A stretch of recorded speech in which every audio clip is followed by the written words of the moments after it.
Balalık devrimni eslashni xohlamayman. Chunki balalık devrim balalarga xos bo'lmagan kechirimchilar bilan to'lgan. Gerçi yavoylik va logiksizlik bilan to'lgan balalık devrimni qaytarib kelish qo'limdan kelmasa-mu, ota-onamning jumladan atrofimdagi kishilarning orzu istaklarining men izlangan yashash usuli emasligidan gumonlanish tamoman qo'limdan keladi. Hayotimni oddiylashtirish uchun tirishgan siri uni murakkablashtirib oldim.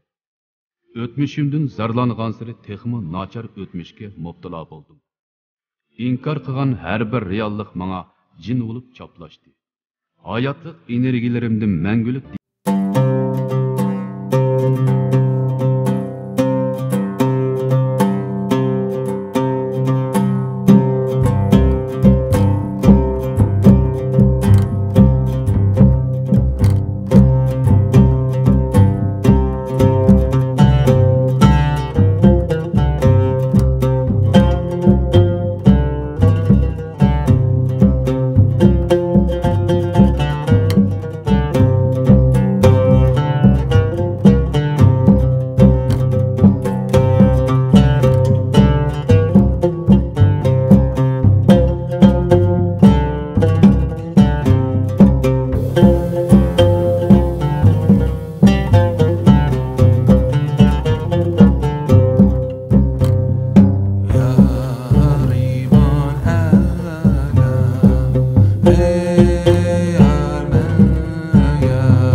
Savaştaşlar, bugün benim sizlerle sözlemek bo'lganim psixologiyadagi qilmishizmchilik nazariyasi, qilmishizmchilik nazariyasi.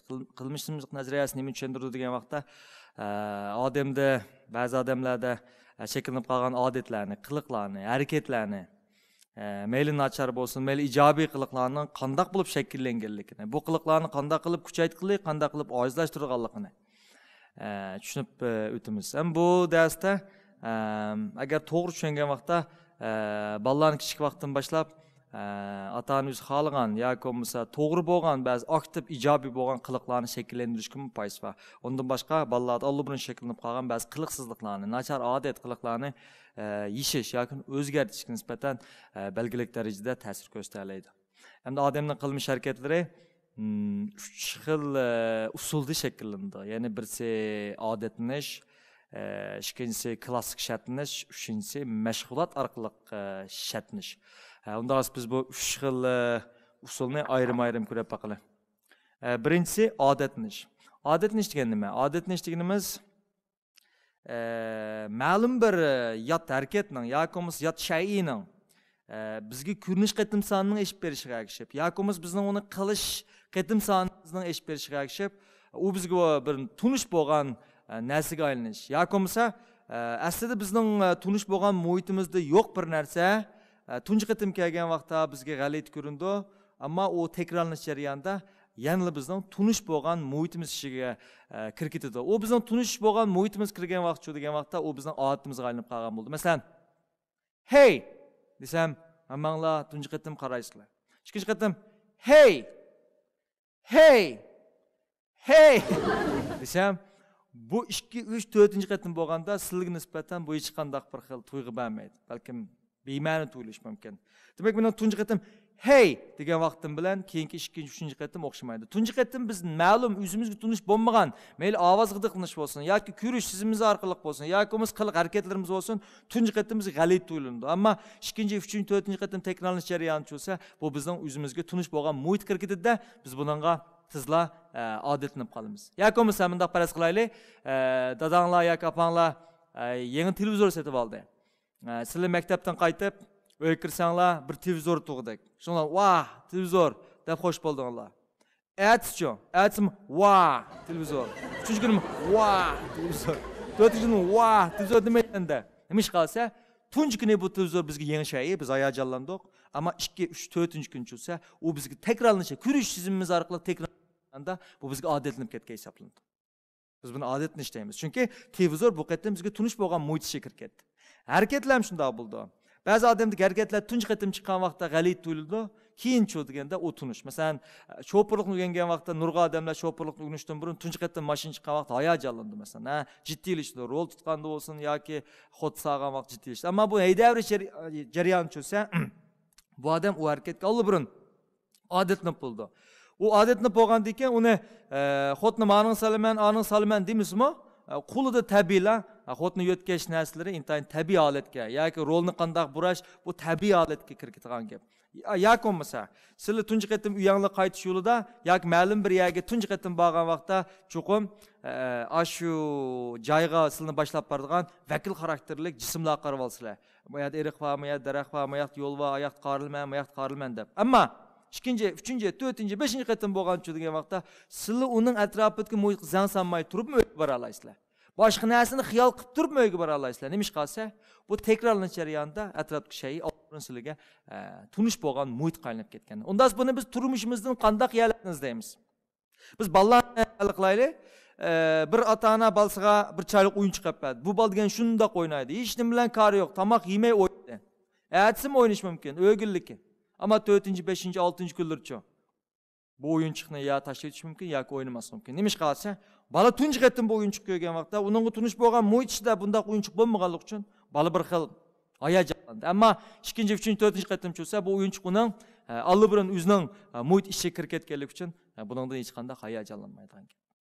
Shunga bu xil odatni hech qanday narsa bo'lsa, tunji qatim bu yot narsa, ammo takror jarayonida bizga o'xshash muhit kirib ketgan. Unda ayollar o'tirisidagi munosabat qanday bo'ldi?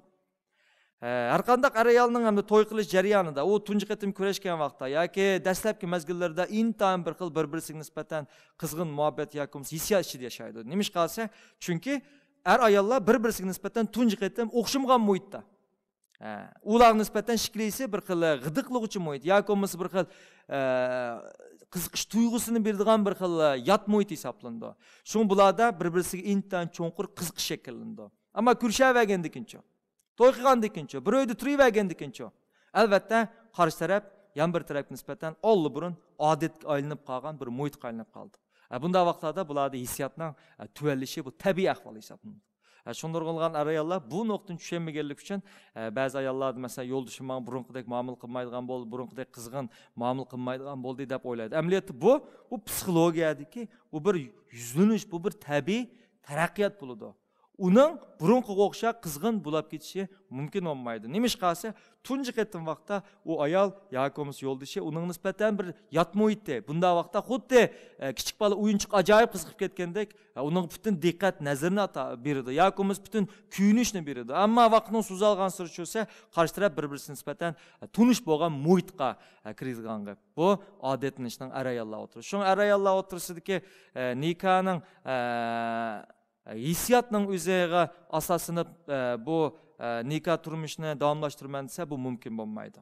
Hissiyot orqali nikoh qurilish mumkin, ammo mas'uliyat orqali bu nikoh eng oxir davomlashadi. Hargiz hissiyot orqali men davomlashtirman desa, bunday nikohlarning ko'pinchisi cho'qim belgilik darajada qiyinchilikqa yoki tushunmaslik yuz bergan gap. Biz buni odatni deymiz, odatlanish deymiz.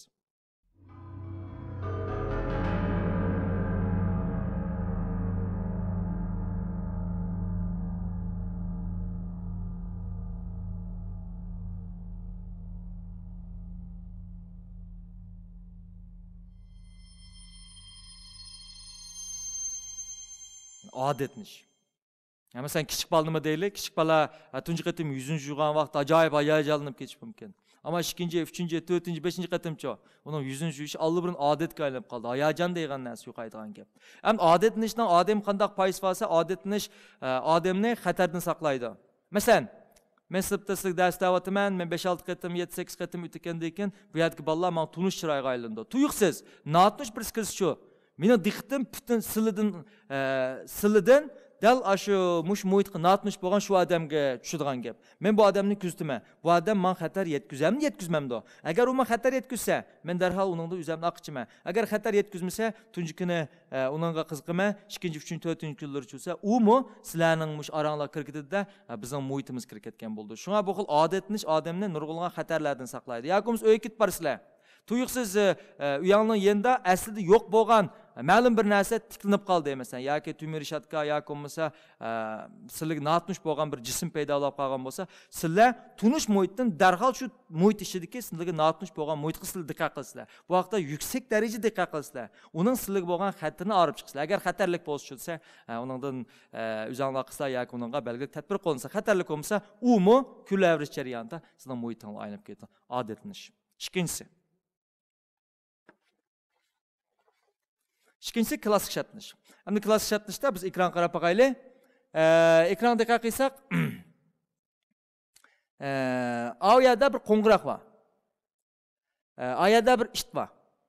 Qo'ng'iroq jiringlatgan vaqtda ishtda hech qanday inkas bo'lmaydi yoki sho'lga yoqmaydi. Inkas bo'lishi mumkin, qarish mumkin, ammo ishtda sho'lga yoqish yuz bermaydi.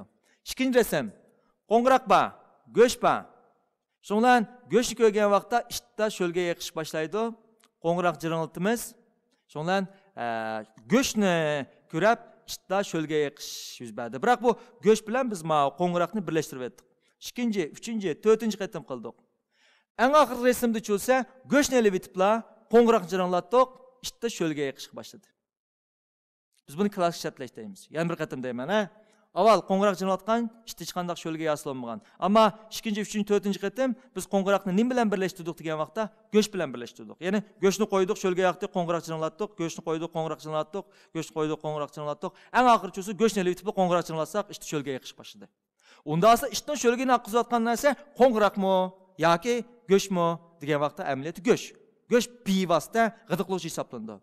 Ammo vositali g'idiqlovchi qaysi desa qo'ng'iroq. Eng oxirida go'shtni olib etsakmi, ishtda sho'lga yoqish boshladi. Biz buni klassik shartlash deymiz. Buni psixolog Ivan Pavlo tajriba etib bo'lgan. Shunga bu xil tajribani, bu xil shartlanishni biz nimalarga yo'tkab tushundiramiz degan vaqtda odamlarda shakllanib qolgan ma'lum narsalardan qo'rqish. Ma'lum narsalarni yaxshi ko'radigan, ma'lum narsalardan bezor bo'lish odatlarini biz klassik shartlanish orqali tushundiramiz. Unda buni qanday tushundiramiz? Unda esa ishtning bu xil tajribasi cho'qim yodingda bo'lsin, men buni yili boshqa narsalarga yo'tkayman. Unda men bir qatim so'rayman sizdan. Bevosita g'idiqlovchi qo'ng'iroqmi, go'shtmi? Bu yerda bevosita g'idiqlovchi albatta nima? Go'sht, to'g'ri? Vositali g'idiqlovchi bo'lsa qo'ng'iroq. Ammo vaqtning o'tishi bilan isht nimaga shartlandi desa, qo'ng'iroq shartlanib qoldi. Shunga go'shtni olib etsakmi, qo'ng'iroq jiringlatsakmi, ishtda sho'lga yoqish boshladi. Unda esa biz ikkinchi rasm ko'rib boqaylik, Buni psixolog Torundayk etgan bir tajriba. Ya'ni kichik robot tajribasi deb qaraymiz. Kichik robot tajribasi qanday qilib berilgan desa, kichik robotga chiroyli to'shqandan birini qo'ygan. Tunji qatim robot to'shqanni ko'rgan vaqtda to'shqonga bir xil amroq bo'lib qolgan. Uni qo'rqish hissiyoti yuz bermagan. Ammo to'shqanni ko'rsatgan vaqtda Torundayk qanday qilgan desa, buvoqning oqiga chiqib, bolqi bilan metal urgan. Jang'ida ovoz chiqargan. Chunki insonning tug'ma qo'rqishi birsi ullik ovozdan tug'ma qo'rqaydi, ham birsi qo'ldan siyrilib chiqib ketishdan qo'rqaydi. Bu tug'ma qo'rqash hamdi. Ham birsi jilondan tug'ma qo'rqaydi. Qolgan narsadan qo'rqashdan ham shartlanib qolgan deb qaraymiz. Unda bo'lsa, robot to'shqanni ko'rdi, bolqi bilan metal urildi, robot yana to'shqanni ko'rdi, metal bilan bolqi urildi, ullik ovoz qo'rqdi. Eng oxirida bolqi bilan metal urmay turiblar, to'shqanni ko'rsatsa, robotda qo'rqash yuz berdi. Bu qatim garchi ovoz bo'lmasimi? Uni bevosita qo'rqash sezimini keltirib chiqarayotgan metal bilan bolqini urgan vaqtiki bu xil bevosita g'idiqlovchi bo'lmasimi? To'shqanni ko'rib qo'rqib ketgan. Unda biz o'ylab boqaylik, robotning qo'rqishini keltirib chiqarayotgan narsa haqiqatanda bolqimi yoki bo'lmasa to'shqanmi deganda amaliyotda bolqa bevosita keltirib chiqaruvchi. Vosita keltirib chiqaruvchi qaysi esa to'shqan. Biroq keyin bundaq narsaning 3-4 qatim takrorlanishi oqisida garchi ovozni anglamasmi, kichik robotda qo'rqish paydo bo'lgan. Tushundingizmi? Yaxshi. Unda men buni mundaq tushuntirib qo'yay. Ba'zi bolalarda lag'man yemaslik shakllanib qolgan bo'lishi mumkin. Lag'manni ko'rsalam bearam bo'lgan. Biz buni psixikada mundaq tushundira olamiz. Masalan, bu bola bir kun lag'man yeyotdi. Yatqanda atası qattiq urishib ketdi, yoki bo'lmasa varanchuron qildi, ovoz chiqdi. Chunki ullik ovoz har qanday vaqtda kishilarga bir xil vahima, qo'rqinchni tug'im paydo qildi. Lag'mayatdi, atasi urishib ketdi. Lag'mayatdi, atasi urishib ketdi. Keyin atasi bo'lmasimi, urishmasimi, bu balda lag'may esa biyaram bulash yoki qo'rqash paydo bo'ldi. Qo'rqash gerçi bivos qo'rqib ketmasmi, lag'man deblam. Ammo uningda lag'mandan bezor bo'lish shaklda. Yoki bo'lmasa bu balam suiqashyapti. Tuyuqsiz atanız uruşdu. İkinci gün suiqash kendim atanız uruşup qolgan bo'lsa, unda olsa bu balda keyincha nimadan bezor bo'lish kelib chiqish mumkinsa, suiqashdi. Bu kutish qo'yamdi. Yoki yana biz misol keltiraylik. Nurg'un bolalarning nima ishqa kitob ko'rishni yaxshi ko'rmasligi. Kitobni ko'rsa besh og'riydi, kitobni ko'rsa besh og'riydi, kitobni ko'rsa uningda bearamlik his qiladi. Yoki sinib qilbasli bearamlik his qildi. Bu qanday ahvoldan yuz berdi? Biz buni bunday tushuntiramiz. Bir bola kitap küratib, ma'lum narsani tushunmadi. Tushunmagan vaqtda bu bolani o'qituvchisi yoki bo'lmasa ota-onasi tilgan bo'lsa, ayblagan bo'lsa, "Mushuni bilmadingmi?" dedi. Kitap. "Mushuni bilmadingmi?" dedi. Bu bir odamni ayblashning o'zi odam bearamlik tuyg'u paydo qiladi. Bu bola ota-onasini ayblashni kitob bilan bog'lab oldi. Mana shunday aytgan vaqtda, "Ma kitob qo'ng'iroq hisoblandi." Ota-onasini ayblishi bevosita uni bearamlik paydo qilyotdi. Kitob paydo qilmagan dastlabda. Uni bearam paydo bo'ldi. Qo'ng'iroqning o'rnida nima bo'lsa kitob. Kitobni ko'rdi, bearam bo'ldi. Kitobni ko'rdi, tilidi, kitobni ko'rdi, tilidi. Keyin bu bolani ota-onasi tillamagan taqdirdimi? Kitobni ko'rganda bearamlik kelib chiqdi. Shunga bolalarning o'qish qizg'inligini kim yo'qlaydi desa, mana shunda ayblashlar. Shunga bolalarning asli o'qish qizg'inligini tushuntirish orqali bilganda qizg'idi. Agar u bilmagan vaqtda ayblangan shu kundan tortibla bola qachonda kitobni ko'rsa, xuddiliqi qo'ng'iroqchasi ishdan sho'lga yoqqandek bola kitobni ko'rsa bearamlik tuyg'u paydo bo'ldi. Ya'ni ba'zi ayollarning yoki erlarning uyga kirish xushi yo'q. Uy kirsil bearam bo'ldi. Uy kirsil bearam bo'ldi. Uy kirsila uning bir xil g'alati nima deb qo'ymiz, bizarlik tuyg'usi paydo bo'ldi. Bu nereden kelib chiqdi? Buni muhit orqali shartni ishlaymiz. Muhit orqali shartni ishlagan emas, masalan siz bir uy kirdingiz, bir ayol uy kirdi, yo'ldoshi uni bilan urushib qoldi. Ko'ngli bearam bo'ldi. Biroq bu vaqtda bevas bearamlik keltirayotgan nima bo'lsa yo'ldoshi. Ammo bu ayol shu uyda muhit qaraydi. Televizor qaraydi, turist qaraydi. Qaramayman deb qarama. Chunki u ko'zini jumbilab urushmaydi da yo'ldoshi bilan. Urushdi, ko'zi muhitni ko'rdi, urushdi, ko'zi muhitni ko'rdi, urushdi, ko'zi muhitni ko'rdi. Keyin yo'ldoshidan urushmasimi, yo'ldosh bo'lmasimi, bu uyga kirsalar bearamlik paydo bo'ldi. Erlardim shu, ayollardim shu. Shunga ba'zida böyle uydan bezor bo'lish mushunda shakllangan bo'ldi. Unda qanday qilish kerak? Menimcha uyni qayta bezash kerak. Yoki bo'lmasa bu uydan ko'chib ketishmi oqilonlik. Ammo bu iqtisodiy masala hamda uyni bezib o'tish kerak. Hech qanday bir nim paydo bo'lmasimi? Gerçekten urush bo'lmagan taqdirdami, uyni bekki pul chiqarib bezab ketmasimi, 3-4 yilda 5 yilda degandek bir qatam uy jozilarini o'rnini almashtirib etsin bo'ldi. Agar iqtisodiyot bo'lsa, oz pul xarjlab har xil shaklda chiqarib etsin bo'ldi. Chunki bu orqali aql shartlashni yo'q qilib etkil bo'ldi. Yoki bo'lmasa odatnish dedik-ku bayatın, odatnishdiliqqa kuna vergandikin qizg'inlik qolma dedik. Buningmi foydasi bo'ldi. Chunki bu xil odatnishdimi odam bir xil zerkish paydo bo'ldi. Ma'qul klass shartnish bo'lsa bearamlik shakllandi. Bearamlik shakllangan vaqtda men bayatın dedim, bu o'yini ancha-muncha o'zgartirib etsa, balki mashinanga belgilik darajada foydasi bo'lishi mumkin. Klassik shartlash deymiz. Yana biz shu televiziya teatrlarini misol televiziya ilonlarini misol qilsam. Bir intayin güzel bir artist qo'lda ma'lum bir ichimlikni yoki suvni danglab chiqdi. Chiqqandan keyin tomoshabinlar suvni ko'rdi, u chiroyli kelishgan artistni ko'rdi. Güzel narsaning har qanday odamda dopamin qo'zg'aydi. Ya'ni uning bir xil intilishni paydo qiladi. Tushunalmi? Suvni ko'rsatdi, uningda xushal tuyg'u paydo bo'ldi. Suvni ko'rsatdi, xushal tuyg'u paydo bo'ldi. Suvni ko'rsatdi, xushal tuyg'u paydo bo'ldi. Televizorda. Endi bu odam tallavozor kirgan vaqt hargiz u artist uningga suvni ko'rsatib ma'ni e'lon demaydi. Ammo shu suvni ko'rgan vaqtlar, o setivog'chi xaridorda darhol elqi go'zal tuyg'u paydo bo'ldi. Dopamin qo'zg'aldi. Dopamin o'zi ashna ol deydigan bir narsani itildirib gap. Suvni ko'rgan vaqtda xuddilik ishning sho'lga yoqqanda kishilarning sho'lga yoqdi gap. Amaliyot uning sho'lgini oqizayotgan narsa u ichimlik emas. Balki mash artist bo'lishi mumkin. Yakum sva kasal. Demak bu ilonda eng ko'p uchraydigan. Şuna ilanlarning ko'pincha ko'rsak, nəhayət kilishga odamlarni yoki kilishga manzillarni chiqarish orqali o mas'ulotga shu xaridani bir xil shartlashni olib boradi. Bu ilon san'atida ishlatiladigan usullar. Shuni atamsizlar, biz buni deykenmiz klassik shartlash deb ataymiz. Unda esa klassik shartlashni yaxshilag'im shartlik bo'lamdi. Masalan, bir balni tug'malda kitobga yaxshi ko'radigan yoki muzikaga yaxshi ko'radigan yoki bo'lmasa va hokazolar. Bo'ladi. Adamning tug'mi yaxshi ko'rgan narsalari va adamning tug'mi yaxshi ko'rgan narsalardan nima desa, birsi shu tatliq narsani tug'mi yaxshi ko'rdi. Yana birsi odatda yeyishni tug'mi yaxshi ko'rdi. Yeyishni tug'mi huzur berdi odamlarga. Mush orqali shartlashib pasaq bo'ldi. Masalan, bir kichik balani ana masalan kichik balani imtiyotgan vaqtda Aşnağa kitap oxup bəsə, yoki muzika anlatıb bəsə, yoki aşnağa ko'zi ko'sib turib shu narsalarni, bala huzurlangan narsaga, narsani ko'sib bəsə, har qatim balki bala kitobni ko'rgan vaqtda uningda dasbida opsini emgan vaqtdagi tuyg'u paydo bo'lishi mumkin. Yoki bo'lmasa g'arbda ishlatadigan kitob qiliqi, asal sutib qo'yish orqali bala asalni yalavurdu ama yalash jarayonida kitobni ko'rdi. Asalni yalavurdu, kitobni ko'rdi. Asalni yalavurdu, kitobni ko'rdi. Keyin bala kitobni ko'rgan vaqtda nima shakllansa, asalni yegan vaqtga yaxshi tuyg'u paydo bo'ldi. Bu orqali balalardagi klassik shartlash orqali biz ba'zi yaxshi qiliqlarni tug'malda, tug'ma inkosi bo'yicha shakllantirsak bo'ldi.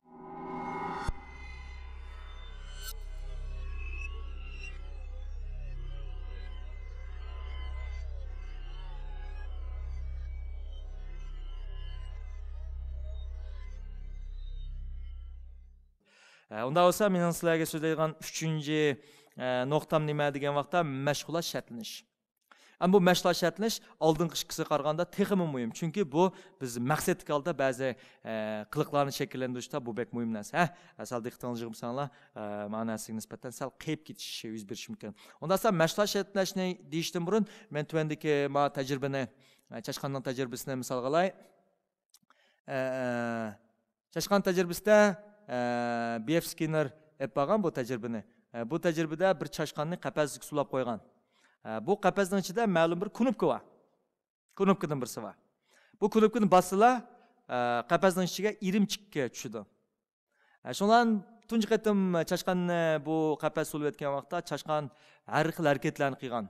Yili bu yang usib baqqan, yili u yang usib baqqan, yili oqi usib baqqan, yili tatlab baqqan, yili chiqirab baqqan. Ammo tasoddifiy mush harakatlarning ichida tasoddifiy şu oldin qo'li kunupkaga tekitib qolganda irimchik chiqqan. Tasoddifiy inkas. Shundan chashqanning mush irimchikni yeb bo'lgandan keyin bu kunupkani 5 qatim sanashib ketgan. Demak u hamda bayatinqi chiqirash, yoki aynaklarga tusish, yoki yalan tatlash harakatlarining hammasi shallanib, to'xtamay kunupkani 5 inkasi kuchayib ketgan. Ya'ni maqsadlik besib boshlagan. Ondan sonra tunji qatim chashqan kunupkani tasoddifiy besib qoldi. Ammo bu tasoddifiy harakatda, tasoddifiy inkasda u tuyuqsiz so'g'atga kirishib qoldi. Yoki bo'lmasa ma'lum bir suyunchiga kirishib qoldi. Shu suyunchiga kirishgandan tortiblar bu boshqa harakatlarni tashlab, to'xtamay kunupka besish harakatini oshirib etdi. Ondan sonra endi qaysi qonun barliq keldi desa, ifkt qonuni yoki unum qonuni, ya'ni odamlar shug'ullanayotgan harakatlarning ichida yoki hayvonlar shug'ullanayotgan harakatlarning ichida ma'lum harakat uningga ma'lum bir tasoddifiy harakat, ma'lum bir harakati uningga mukofot berib qolsa, yoki shuningdan huzurlanib qolsa, yoki shuningdan suyunchi kirishib qolsa, mayli odam yoki hayvonning bu harakatni qilish qatim soni ishib ketadi. Masalan, bir kala mo'ridi. Mo'riganda uningga alab yoki bidibadiq. Shuningdan bu kalada mo'rash ishib ketish mumkin. Demak, u tasoddifiy harakat qilgan, bidibadi kuchayib ketdi. Ikkinchi qatimliq mo'rishi tasoddifiy emas, maqsadlik elib berildi. Biz buni nima deymiz desa, biz buni mashg'ulot orqali shartlash deymiz. Shu atamsizlar, ya'ni ma'lum odam bir ishlarni qilib baqdi, uningga ma'lum narsa berdi. Yoki bir odam u yanda sayli qilib ketib bordi. Tuyuqsiz yo'lning ma'lum yerdan 5 koy pul tep bağan bolsa. O belkim aşağını 2-3 qitim, yani oyunu bitiş mümkün. Aslı tasattibi kitib qalgan, amma o 5 koy uçrab qaldı. Bu vaqtda onun hareketi küçülüp ketdi. Demek ikinci qitim onun uyak berişi maqsadlik inkas qanib ketdi. Şuna ifti qanun degan nimasi, biz qilayotgan harakatlarning ichida, tasattibi harakatlarning ichida ma'lum birdan biz huzur ep qalsaq, o chaqda biz shu harakatni davomlashtirish qitim sonimiz oshadi. Aksicha, ma'lum harakatlarimizdan biz ziyon qushtirsak, yoki bo'lmasa azoblansak, yoki ma'lum bir harakatdan biz ma'lum bir jazo qushtirgan bo'lsak, bu harakatni qilish qitim sonimiz tuvalishi mumkin. Onda ise ballah küçeyle biz. Bir bal için onda bolsa, balı degen nur qo'shlarni qiladi. Yılanı qıpaqı, yılmanı qıpaqı, yılını qıpaqı, müşamiz tasattibi hareketler. Ama bala bunun içindeki ma'lum harekatdan suyunchi kirishib qalsa, xushal bo'lib qalsa, bu hareketni to'xtamay qiladi. Onda ise ballarning eng xushal bo'ldigan suyunchi zot nima? U hargizmi qiliqvagan alab, yoki shashqanvaga irimchik bo'lmasligi mumkin. Onda ise balının bu qiliqini kuchaytiradigan bektek qilishing kerak ekan. Balning bu hareketini kuchaytiradigan suyunchi mukofot zot nima? Ataning diqqati. Ata-ona balining qaysi harakatiga diqqat qilsa, uning shu harakati kuchayib ketadi. Bu mundaq bir qisqarlik holatini yuz berdi. Masalan, mening bir navrakamning bir balasi bor.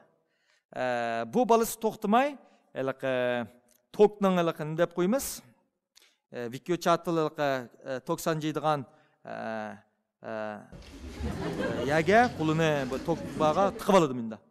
Bunu tıqqan vaqtlar mən ata-analar yüzünə öyədiklərinin həmmisi, ata-anası vay deb onun yanına berib onu tillab ketidi. Amma o to'xtamay bu hareketni qiladi. Tillaydi. Amma uyanılam qilaverdi. Tillisi mi qiladi? O qachonda fursat topsa qo'lini shu tokbayaga sanjib oladi. Unda bo'lsa, bu 2 yoshlik bola, 102 yoshga kirdi. 2 yoshlik bolaning bu hareketni nim kuchaytirib bardi bo'lsa, ata-onaning uningga diqqat og'dirganligi uning xushallik beradi. Chunki uni tillasa, ay desa, uning logika bo'lmaydi, tushunmaydi. Ammo uni xushal qilayotgan narsa nimasi? Uni ata-onasining uningga diqqat nazari. Shunga ata-ona bolaning tasattibi harakatlarining qaysiga diqqat qilsa, u shu harakatni kuchaytiradi. Bu harakatlarning ichida kuchaytirish, ya'ni eng kuchli kuchaytirish nimasi? Ata-onaning uningga bo'lgan e'tibor. Masalan, bir bola naqsh usul o'yinda, "Va" deb hamma öydükülünün hammasi uningga diqqatini og'dirib, chavak chag'an bo'lsa, bola to'xtamay bu harakatni qaytlaverdi. Qaytlaverdi. Shunga nurg'un bolalarning keyin jinoyat o'tkazishidagi sabab nima desa, bu bola balkim kichik vaqtida ota-onasining diqqat nazariga to'liq erishaolmagan vaqtda o jamiyatdagi jamoatning, kishilarning diqqatini tortish uchun yomon ish qilish mumkin. Shun bolaga "Ay" degan sir ma'lum ishni qilishning sababi nimasi? Çünkü ay deganning o'zi amaliyotda ota-onaning uni mukofotlab qo'ygan hisoblanadi. Shunga bolalardagi ba'zi ijobiy harakatlarni bildirganda asli ota-ona oshningga haqiqiy diqqat e'tiborini bildirishi. Ba'zi qiliqsizlik ishlarga diqqat e'tiborini bermaslar, bola darhol to'xtaydi. Masalan, mush bola qo'lini sanjida, agar hech kimning kari bo'lmasa, bu harakatdan tizla chekindi. Nima ish qilsa, suyunchi yo'q. Uningdan oladigan kuchaytirish, ya'ni mukofot bo'lmaganlik uchun.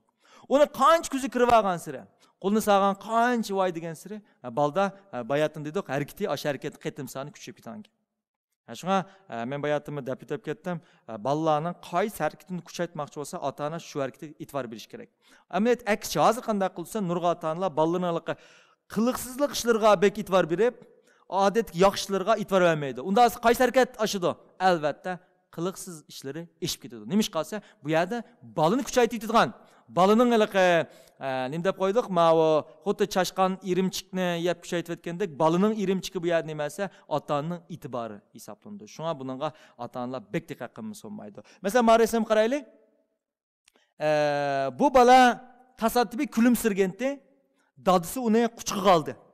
Shundan bu dadisining yoki opasining quchog'iga elishi bola uchun ajoyib yaxshi, suyunchi, xuddi chashqonga irimchik bergandek ish. Dastlab kulimsirishi tasoddifiy. Uningdan bola huzurlandi. Hamda eng oxiri bo'lsa bu bola to'xtamay kuladigan bo'lib oldi. Keyingi kulishlarning hammasi tasoddifiy kulish emas, tasoddifiy kulish emas, nima bo'lsa maqsadli kulish hisoblanadi. Uning harakati hargizmi tasoddifiy kulib qolganlik hisoblanmaydi. Biz buni nima deymiz? Mashg'ulot shartlash deymiz. Shunga agar bu xil shartlashni ota-onalar to'liq bilib olgan vaqtda, buni nurg'unlagan yaxshi bo'lgan bir xil natijalarni chiqarib bo'ldi. Ham shundaqla bolalarning ba'zi qiliqsiz harakatlarini tabiiy to'sib etkili bo'ldi. Unda biz yig'inchoqladik. Qanday bo'lganda bolalarning qiliqsizligini tuvaletib, yaxshi qilqina shug'ul bo'ldi. Endi otdi. Ya'ni mashg'ulot shartlash orqali bola qiliqsizlik qilgan vaqtda e'tibor bermaslik. Yoki e'tibor bermagan holat kirib olish. Yaxshi qiliqlarni qilganda bo'lsa, butun oila unga e'tibor berish. Ammo hozirgi oilada dal aksi. Shunga buni qat'iy o'zgartirish kerak. Mana shu vaqtda bizning mashg'ulot shartlash darhol o'zining rolini o'ynaydigan gap.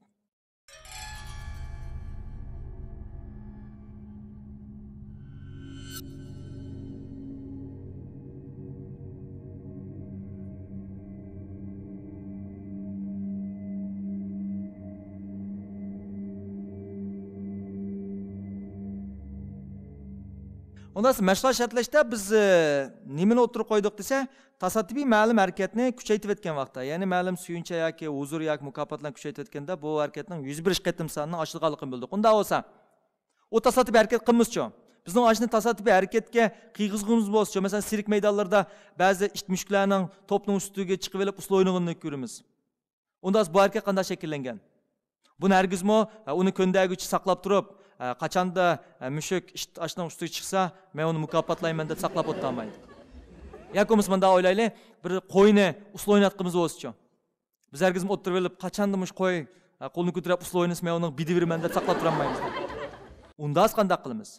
Endi biz ba'zi harakatlar odamni tug'um bo'lmagan vaqtda biz uningga yaqin narsalarni shartlash orqali shu harakatni shakllantiramiz. Buni biz odatda shakllantirish deymiz. Ya'ni bevos shu harakat emas, shu harakatga yaqin harakatlarni to'xtamay kuchaytgan vaqtda suyunchi berish orqali. Masalan, bir mushukni to'pning ustiga chiqib uslo o'ynatqizmoqchi bo'lsak, avval biz to'pni qo'yib qo'yamiz, mushuk to'pni yoniga berganda uningga mushuk yaxshi ko'radigan narsani beramiz. Undan keyin bag'ansi shu xil taraqqiy qildirib, eng oxirida mushuk andan keyin to'pning ustida o'ynagan vaqtda anandagi uningga mukofot berish so'roq orqali uni shakllantiramiz. Yoki bo'lmasa bir bola kichik bir 2 yosh buvoqni sizlar to'nglatqini echib, sut botolkasini akkilish harakatini o'rgatmoqchi bo'lsangiz qanday qilsizlar? Hargizmi saqlab turib, qachondimush balam tasaddibiy to'nglatqini echib, sut botolkasini akkasa, ondan men uni quchoqlab yoki bo'lmasa uni chavoq chelib, uningdagi rag'batlantirman deb o'tirolmaysizlar. Chunki u degan undaq tasaddibiy harakatning yuz berishi bek tez to'xtaydi.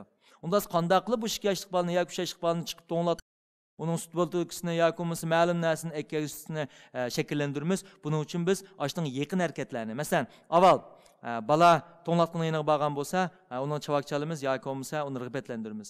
Andan keyin u to'nglatqini tasaddibiy etishni, andan keyin ochgandan keyin to'nglatqidagi sutni olishni, demak, borgan sari shu harakatga yaqinlashtirib, andan keyin bu xil harakatlarni shakllantirsak bo'ldi. Bu hamda ko'pincha sirk maydonidagi ko'ndugishlarning ko'pincha qo'llanadigan harakatlar hisoblanadi. Masalan, bir balni kitob o'qishga kichik vaqtdan boshlab qandoq masalan shakllantiramiz? Qanday qilib shundaq mashg'ulot orqali shakllantiramiz? Birsi, balkim bu bolaga kitoblarni tashlab berish orqali kitobni tutib qolsam, kitob tutgan aman, uning diqqat e'tiborimizni berish yoki unga mukofotlash orqali kitobni tutganlik uchun huzurlantirishimiz kerak. Shundan bu balda ba'zi kitobni tutishga bo'lgan ishtiyoq paydo bo'ldi. Andan keyin u tasaddibiy kitob tutgan keyin chuqum echib baqidi. Ochgandan keyin ochqinni rag'batlantirish orqali, andan keyin o'qishni orqali. Demak, mush asta ash harakatga, ya'ni kitob o'qish butun harakatni saqlab o'tmay, shu harakatga yaqin bo'lgan harakatlarni kuchaytirish orqali yoki bo'lmasa mukofotlash suyunch orqali bu harakatlarni shakllantiramiz. Unda hozir nurg'unning kallasi mundaq bir tuyg'u paydo bo'ldi. Balkim nurg'un ota-onalarmi mundaq bir o'ylashi mumkin. Unda esa bolamizni yaxshini qilsa mukofotlasak ham bo'ldi ekan-ku deyish mumkin. Ammo men bu mukofot bo'ldi, biroq buni men tafsiliy tushuntirishim kerak. Qanday mukofotlash, qanday jazolash, qanday vaqtida mukofotlangan ish eng kuchli bo'ldi, qanday eng ojiz bo'ldi, men buni deb ketishim kerak. Birinchidan, men bayatdan dedim, bolalarga nisbatan eng cho'ng mukofot kichik vaqtida ota-onaning e'tibori. Yani ota nimaga bolaga qancha e'tibor bersa, shu harakat qo'zg'aladi, kuchayib ketadi, qaysi e'tibor bermasa, shu harakatni ojizlashtiradi. Ikkinchidan, uningdan cho'ngroq bo'lgan bolalar uchun 4-5 yosh, 6-7 yosh bularmi shundaq?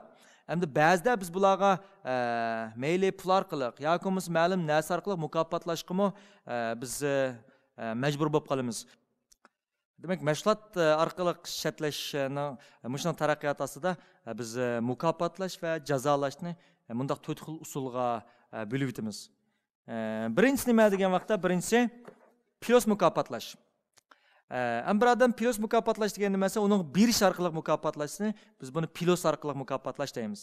Minus orqali mukofotlash degan nimasi uning yukini elib o'tish orqali, bir narsani elib o'tish orqali mukofotlash. Masalan, jinoyatchining qo'lidagi ko'zini elib etgan bo'lsa, uni minus mukofotladik. Ya'ni mukofotlash yukini. yoki biz bir kalining ustidagi 5-6 tag'ani elib etgan bo'lsak, u yeniklaydi. Biz buni minus mukofotlash deymiz. Plus jazolash. Plus jazolash esa tan jazosini ko'rsatadi. Tan jazosi asosiyatdan berish orqali jazolashni biz tan jazosi deymiz. yoki bo'lmasa uningga ma'lum ishni qil, uni qil, buni qil deb yuklash orqali jazolash, plus jazolash. Minus jazolash bo'lsa, uningdagi bonasini elib olish orqali. Masalan, bolalarni ma'lum qilib qilgan bo'lsa, sen birga uydan taloq chiqmaysan deb uning erkinligini, bir kunlik erkinligini elib olish orqali. yoki ma'lum odam jinoyat o'tkazgan bo'lsa, uning 20 yillik yoki 30 yillik erkinligini elib olish orqali jazolashni biz nima deymiz? Minus jazolash deymiz. Unda olsa buning qaysi eng unumli, qaysi eng unumsiz buning diqqat qilaylik. Biz bir narsani analiz qilaylik, savatdoshlar. Mashg'ulot shartlashning asosliq shu harakatni tasoddiq qildi-ku bir odam. Kuchaytirib qolgan narsa nima bo'lsa, ashning erishgan suyunchisi. Unda bu suyunchi erishning 3 xil usuli bo'ldi. Qanday 3 xil usul bo'ldi degan vaqtda, har qitim shu harakatni qilsa suyunchiga erishib qilish. Masalan, bir bola har qitim bir ishni qilsa, uni chavak chaldik, har qitim qilsa chavak chaldik, har qitim. Biz buni odatda uzluksiz mukofotlash usuli deymiz. Uzluksiz mukofotlash degan nimasi? Ma'lum harakat qachon yuz bersa, shu vaqt kuchaytirib meng, shu vaqtda mukofotlab turish. Bu xil uzluksiz mukofotlash deymiz. Uzluksiz mukofotlashning alohida nimasi? Shu harakatni tiz shakllantirishga foydasi bor. Ojizlik nima degan vaqtda uzun davomlashmaydi. Ikkinchisi qarallik mukofotlash. Qarallik mukofotlash degan nimasi? Ma'lum harakatni 3 qatim qildi, 3 qatimda bir, yana bir 3 qatimda bir, yana bir 3 qatimda bir. Bu xil mukofotlash usulini yoki bu xil kuchaytirish usulini. Hamda mana B.F. Skinner buni tilga olgan vaqtda kuchaytirish deb olgan. Hamda men sizlarga tushunishga bo'lsin, mukofotlash deb oldim. Mana harakatni kuchaytirish. Bu xil qarallik mukofotlashning alohida nima degan vaqtda buning shakllanishi sal asta bo'ladi, oldiga qaraganda. Ammo davomlashi oldiga qaraganda uzunroq bo'ldi. Endi eng oxirdagisi qaralsiz oldi mukofotlash. Ya'ni odam ma'lum harakatni qildi, qachon mukofotni bilmaydi, ammo mukofotlanib qoladi. Qildi, mukofotlanib qoldi. Qildi, tasoddifiy mukofotlanib qoldi. Ammo mukofotlandi, qachon mukofotni bilmaydi. Bu xil mukofotlashning asosiy alohidaligi nimasi? Hatta mangu davomlash mumkin bu xil harakatlar. Bu harakatlarni yechmak yoki bo'lmasa, bu xil harakatlarni tuzatmak intan qiyin hisoblanadi. Masalan, qimovozni o'ylaylik. Qimoni nima ishlar tashlanmaydi degan vaqtda, chunki qimovoz o'ynagan vaqtda u qachon futdig'ini bilmaydi, ammo futib qoladi. 4 qatim futdi, 1 qatim futib qoldi. 2 qatim futdi, 1 qatim futib qoldi. 5 qatim futdi, 1 qatim futib qoldi. 1 qatim futdi, yana 1 qatim futib qoldi. Bu xil usullarda shartlanib qolgan, bu xil usulda shakllanib qolgan qiliqni tashlamak intayin tasga hisoblanadi.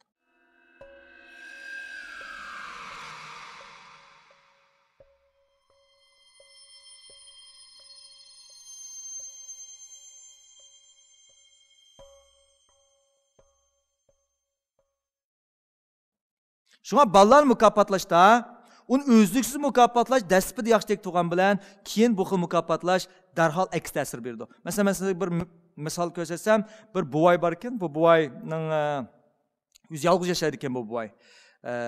Bir kun uyda uxlab olsa, tuyuqsiz uyning sirtida 3-4 bola bu buvoyning uyining oldidagi axlat sandiqida tif o'ynaydigan birinchi chiqarib olibdi. Shundan buvoy buni talaga chiqib, bu bolalarga munda debdi. Sizlar mushuni tipinglar har qatim tepganda har kuni men sizlarga 5 yuan pul beraman degan ekan, bolalar texim qo'shilib ketib, bu axlat sandiqini tipishni o'rganib olibdi. Bu 3 kun davomlashibdi. 3 kun bu boy bular 5 qo'yib beribdi. 4-chi kuni kelgan vaqtda bu boy chiqib, hozir iqtisodim sal nachar, shunisilarga 5 qo'yib bermay 2 qo'yib berib turay. Tip biringlar degan ekan, bolalar sal xapulabdi buningga. Shunda bo'lsa-mu, bo'pti 2 qo'yib olgan ekan, yana tip turildi deb, bu yana bu harakatni davomlashtiribdi. 3-chi kun shu deganda buvoy chiqib, "Bolarim, meni qo'lim hozir shunda qisqa pul bermaydigandek turma, xapolmaysizlarmish axlat sandiqni bekorlik tip bersanglar" degan ekan. Bu bolalar nima deb biz bekorlik tip ekanmiz deblar, bu axlat sandiqni tip harakatini to'xtatibdi. Demek ballarni bu xil to'xtamay mukofotlaganda qandaq pasiv natija kelib chiqadi bo'lsa, ballarning asli qizg'inligi, asli bir narsani yaxshi ko'rdi.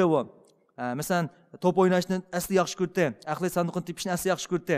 Biroq pulni ko'rgan vaqtda mukofotning o'zi bu yaxshi ko'radigan o'yinni xizmatga aylantirib qo'ygan bo'ldi.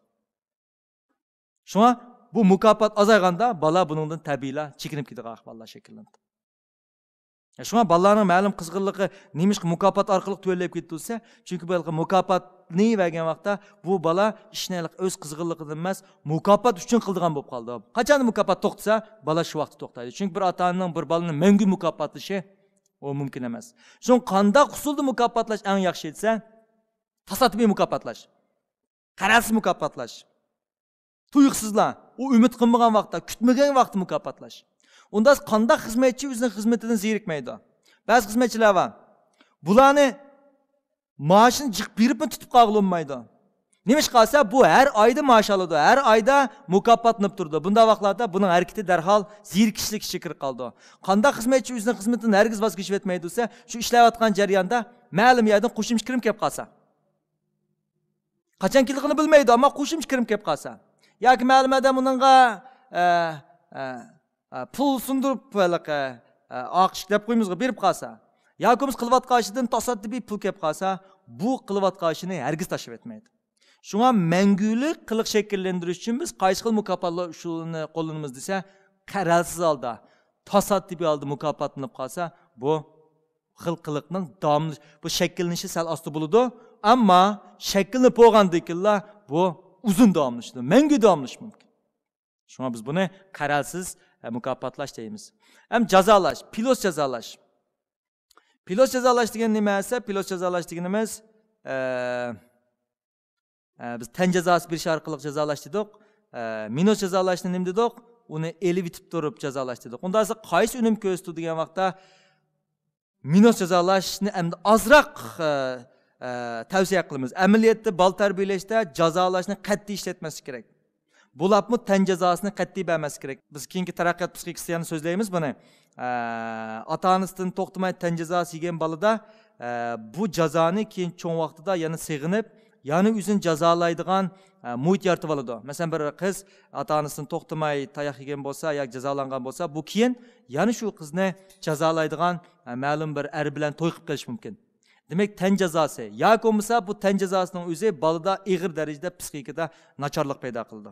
Shunga pilot jazolashni qat'iy balalarga ishlatmas kerak. Amaliyot minus jazosini ishlatmas kerak, ammo ba'zi balalarning ba'zi qiliqsizliklarini to'sash uchun minus jazosi ishlatsa bo'ladi. Ya'ni minus jazosi degan nima esa, balkim balni shu kuni o'zi o'ynaydigan, yaxshi ko'rgan narsa o'ynatmaslik. Yoki bo'lmasa mag'arib allar ishlatadigan sen bugun uydan o'tirsa, taloq chiqmaysan deb jazolash orqali. Demek tan jazosining sirtida minus orqali jazolashning usuli bir qadar yaxshi. Endi men shundoq bir narsani deb qo'yishim kerakki, bayatınki qaralsiz mukofotlanib qilishning qiliq shakllangan vaqtda bu xil qiliq bek davomlashdi dedik.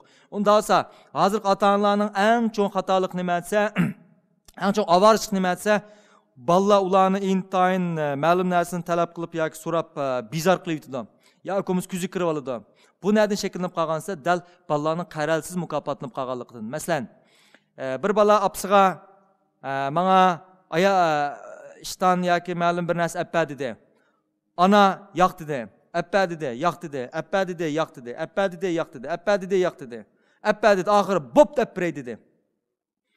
Mushundaq agar bo'p demen apray deb qolsa, bu balada ana atını yoki anani mushkil xapsilish qitimsani bek chiqib ketadi. U bala kallasida aman bir kun a deydi-go deb o'ylaydi. Xuddi qilmavas, aman bir kun uftiman-go deb bu harakatni damlashtirib balımı apam man aman bir kun a deydi deb xapsaldiq ahvollar shakllanadi. Shunga balning talab o'tirib qo'yganda ota-ona o'ylanish kerak. Yoq desa, chuqum biroq yoq deyish kerak. Agar hadiş to'g'ri kelsa, hadiş kerak. Yoki bo'lmasa uning shart qo'yish orqali ma'lum ishni qilgandan keyin unda mukofotlayman deb tursin bo'ladi, dopamin qo'zg'ab. Ammo yoq deblar, tursa deb qolsa, bu bola darhol hamon bir kun ota-onasining o'zining aqli muvofiq bo'lmagan, haddan oshgan, chekini oshgan talablarga hamon unaydi deb to'xtamay qapsaldiq ahvollar kelib chiqadi. Yani şuna bu qanda bu qiliq nereden şekillenip qalgan desa, qaralsiz mukofotlanib kelishdan şekillenip qalgan hisoblanadi. Yani şuna ata-onalarning mushlarga cho'qim diqqat qilishini umid qilaman.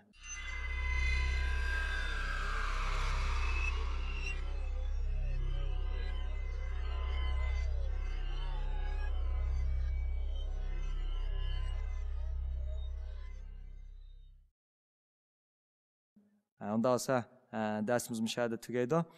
Onda so'raydigan savolinglar bo'lsa, so'rasanglar.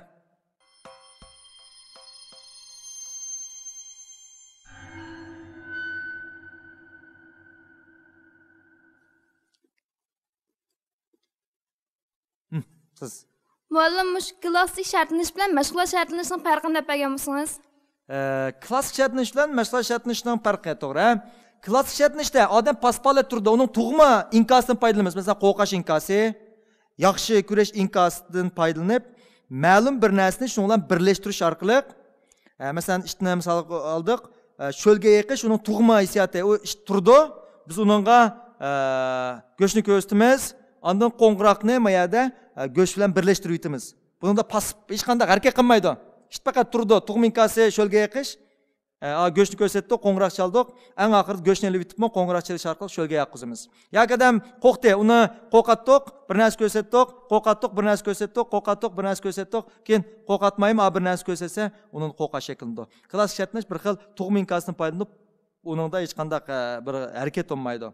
Ama mashg'ulot shartlash bo'lsa, odam harakat qilib turdi. Ma'lum harakatni tasodifiy qilib soladi. Tasodifiy qilib solgan vaqtda uni yaxshi ko'radigan ma'lum narsani berish orqali yoki uningda bearam tuyuq paydo qilish orqali yo oshiramiz yo shuqliqni kamaytiramiz.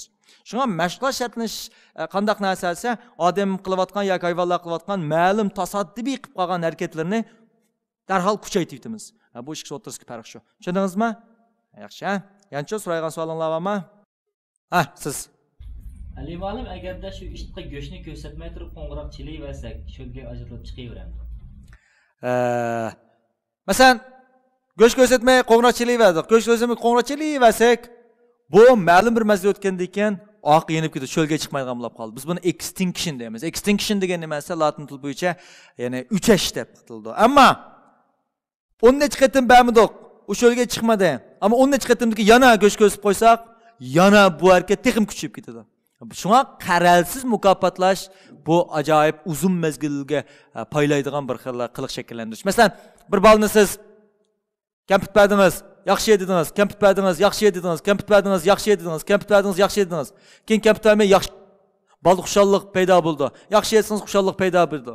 Ammo uning uzun mezgil kamput bermay, "Xo, yaxshi, yaxshi, yaxshi, yaxshi" devasingiz, uningda bu yaxshidan hech qanday huzurlanmaydigan ahvol shaklida. Shunga bolalar mukofotlaganda ota-onalar shunga diqqat qilish kerakki, berib turib yaxshi degan gapni qaytib qo'yish kerak. Berib yaxshi degan qaytib qo'yish kerak. Keyin bermaymi, yaxshi desa, u bolada iliq bir narsaga erishgandek tuyuq qayta qo'zg'alab ketadi. Albatta buni to'xtamay bir umr yaxshi deb qo'ysa bo'lmaydi. Ondan qaralsiz holda anakin pat mukofotlab yaxshi deganga qaytib qo'ysa, onun yaxshi degan gapining o'zi uning diliq ma'lum narsaga erishgan vaqtga tuyg'un paydo qila oladi. Siz. Ali muallim shu zahar, aroq degandek xumor qiladigan narsalarni xumor bo'lib qilishim uchun shartlash orqali tushundirgan bo'ladimi? Bo'ldi. Masalan siz men keling, bu xil zahar buyumlari, heroin, morfin, yoki kokain, nisha qatorliq bu xil buyumlarning o'rtaq aloyiq nimasi odam badanida og'riq sezimini yo'qotish. Masalan bir odam buni istemoqgan vaqtda og'riq sezim, nerv sezimi tuvallab ketadi. Ammo badan qanday qildiysa, badan bunga qarshilik bildirib, og'riq sezimini oshirib turdi. Tushunalmi? Masalan, aqlingiz qiling. Masalan, tunchi qatim ishtirgan vaqtda bu bola aql dajib ketdi. Ammo ikkinchi qatimchi 3, 4, 5, ya'ni har qatim ishtirgan vaqtda oqiga tirab turib oldi. Nima ish qilsa, odam badani bu kuchga darhol neytrallashtirishga urindigan gap. Agar masalan shartlandi 1 2 3 1 2 3 1 2 3 1 2 3 1 2 3 degan vaqtda Üçüncü qatam agar men qo'llanib qo'ymasam bo'lsa, badan tabiiyla, ya'ni oqida ajib ketadi. Demak, bu xil narsani iste'mol qilish to'xtagan vaqt bo'lsa, odam badanida og'riq tuyg'usi eshib ketadi. Shunga ularning bo'g'im yoki suyak muskullari og'rishga boshlab boradi.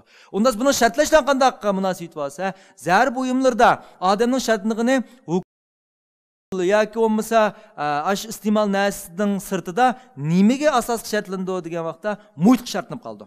Masalan, bo'ldi, siz kirkasangiz bo'ldi, ha? Masalan, bir zar iste'mol qilgan odam zarni o'zining shu uyda iste'mol qildi, uni iste'mol qildi, muhitni ko'rdi, iste'mol qildi, muhitni ko'rdi, iste'mol qildi, muhitni ko'rdi. Keyin zar bo'lmagan vaqtida mush uyga kirib qolsa bo'lsa, yana uning oq dojib ketish shartlanib qolganlik uchun u darhol qo'zg'alib ketadigan ahvollar shakllanadi. Shunga nurg'ulgan zar chekkanlar garchi zar tashlash o'rinlarida 3-4 oydan keyin uning dorining ta'siri butunlay yo'qolib ketsa-mu, u yerdan chiqibla o'ziga burun tunish bo'lgan muhit kirgan amanlar yana badandagi og'rish tuyg'usi, oq dojish xuddi shakllangandek, uningda yana qayta badan og'rish paydo bo'ladigan ahvollar shakllanadi. Shunga bu xil buyumlarga xuma bo'lib qolganlarni hamda saqochishga birdan-bir usul nima degan vaqtda shu o'rindan boshqa bir shaharga yoki boshqa yerga ko'chib ketish kerak.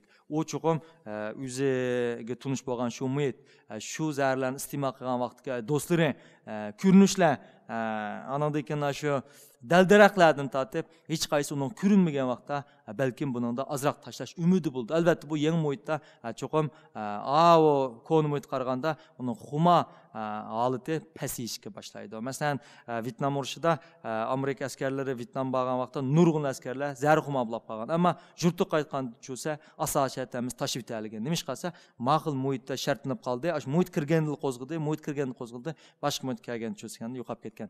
Shu nurg'un yoshlarning zar iste'mol qilib hayotning qurbon bo'lishining ko'pinchisi qanday yerda yuz berdi bo'lsa, o'zi iste'mol qilgan yerdan boshqa bir muhit iste'mol qilib qolgan vaqtda dorining miqdori uningga nisbatan ig'ir kelib ham shu yerda hayotining og'rildigan ahvollar shakllandi. Shunga birdan bir umid nima deganda ko'chib ketish. Undas bo'ladi. Bugungi darsimiz mushahada bo'lsin. Hammaning anglab berganiga rahmat. Xo'sh.